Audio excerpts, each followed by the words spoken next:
Jai Shiva. There is a shloka that somebody has asked me to explain on. It's called as, it goes like this: IDAM-BHAVAM TADA-BHAVATI. Means, if we roughly translate it in English, it becomes like your emotions creates your reality. Okay. So that means the way you are within yourself. Okay. And you are within yourself means the way your physical body is, the way your energy body is, the way the kind of emotions that you have in your head going on, that is the way your external world will be around. So for example, if you have a lot of fear going on in your head, then definitely you will have your energy body, which will be very small, very less in the frequency, your pranmaya kosha. Your energy body will have very less energy in it because you are fearful. And then you will have thoughts accordingly, right? Fearful thoughts, fear of this, fear of that, all kinds of things. And then you may have some butterflies or knots in your stomach area. Something will feel tight in your entire physical body. You may have, sort of rigid kind of a physical body. And then, because this is how you are within yourself, then you may fell somewhere, you may get into some accident or something, or you may read a lot of, suddenly you on your computer or laptop or on your phone, you may see a lot of things that are related to fear. Some news, which is some news or some articles or something that is fear based, just trying to create more fear into the public or the readers. So this is the general, normal, surface level meaning of that mantra, that shloka, idam bhavam tadam bhavati. But it doesn't have to be that way. In other words, what we are saying is, see, fear came out because you had some deep-seated fears about this, losing that, about life, about finances, about physical body, about diseases, about job, about this, about that. You may already be living in the fear of something. So that means fear was already there within you. It just came out. So now it's going to create the reality around you. The external world will be accordingly. That means, in other words, we are saying that if you are living in an uncontrolled, accidental manner, right, then your reality will be accidental, or you can say your reality will be accordingly, right? Uncontrolled. You have no control over what kind of news or articles you read. You have no control over life situations. That's what we are saying. But this shloka, this mantra was given to spiritual seekers. So it couldn't mean just that, right? And there is a little bit higher meaning about it. And what it is trying to tell you is that you can change your emotion. You can change the state that you are in through meditation, through very strong willpower, through a very clear conscious effort.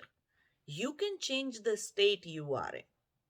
Your mental state, mental and emotional state, your physical state, your energy state, you can change all that. And that in turn will change the reality that is around you.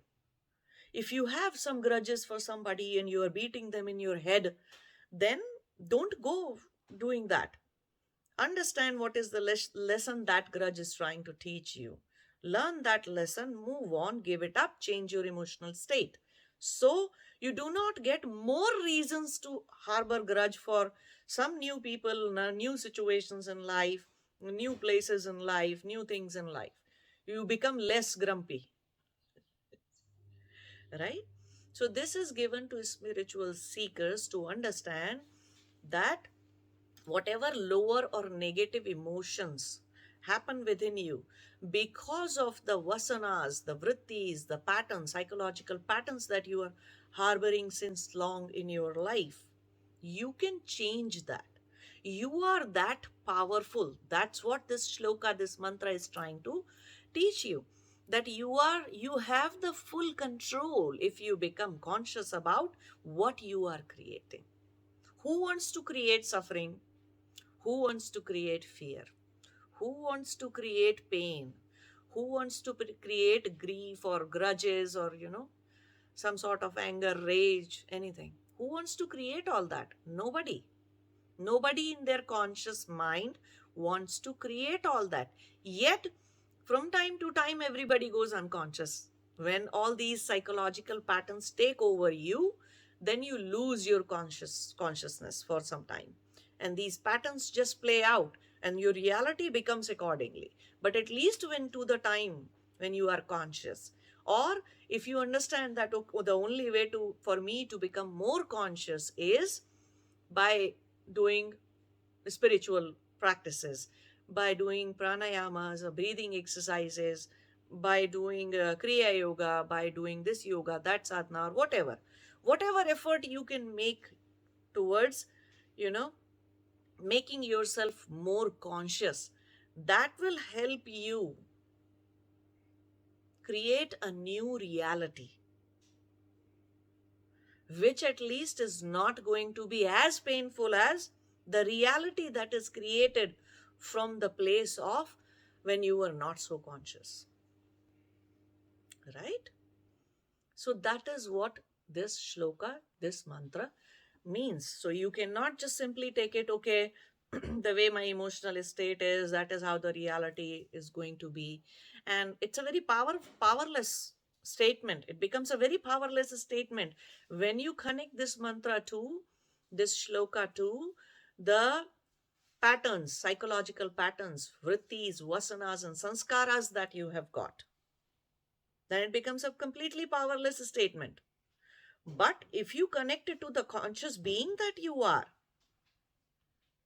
100% very good conscious being that you are, then this becomes a very, very powerful statement. That my being, the way my being is, the way I am in my being, is what creates the reality for me. That means I have full control on creating my own reality. And it's not on some kind of autopilot, some crazy driven autopilot mode where I just go on stumbling upon this and stumbling upon that. And day after day, my reality is just whatever happens to me is just out of control. No. A lot of people connect this shloka, this mantra to roughly to the unconscious or the unconscious part of your being, when especially all those psychological patterns are playing you out. Okay. So you need to connect this mantra, this shloka, to the conscious part of your being, where you say, okay, yes, today morning I was fearful for an hour, for 2 hours, but then I was back in my consciousness. The moment any negative or lower emotions happens within you, it's a sign. It's a way for you to understand that something is arising in me which is not right, and it is going to play with me. Okay, and I will be fooled for some time, which is okay. But I can either breathe in those moments, just a deep breathing in that moment, that very moment, and some aha moment of, oh, now I know why this made me fearful, or wow, now I understand my own guilt. Okay, now I forgive myself. So some aha moment will happen, and instantly your state will change. That is why whenever somebody is going through their own psychological patterns. And people, those who don't do any kind of spiritual practice, no yoga, no pranayamas, no breathing exercise, nothing like that, for those people, their psychological patterns may run for months and months, and hardly ever there may be a time when they are actually conscious. So their reality is accidental. It seems random. It seems chaotic. It seems like it depends upon all the people that you have in your family or friends or around you. It seems that way. It seems like they are giving you pain. They are creating your painful reality. They are the cause of your suffering. You're not realizing they are not. Nothing is external is the cause of suffering within you, because you have the full control to create your own reality. So that is the meaning of, true meaning of Idam-BHAVAM Tadam-BHAVATI. Okay?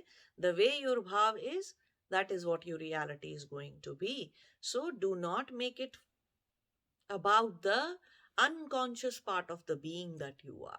Your patterns, your vrittis, your sanskaras. Do not make it about that. Make it about the conscious being that you are, the Atma that you are. Make it about that conscious being.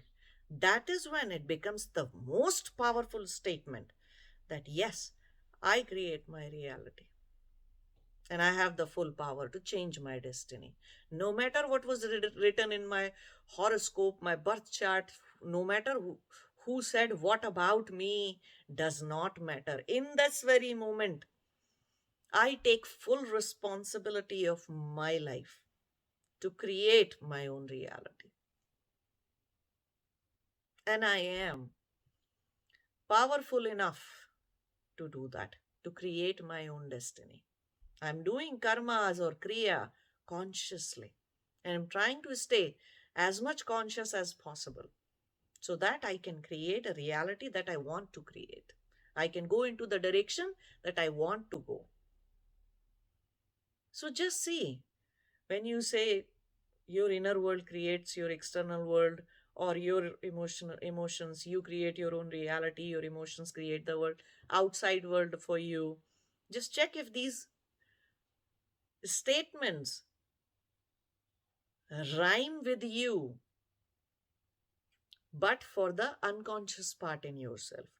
Or do this, does this mantra, this shloka, this statement that you create your own reality, or your emotional state is what your reality is.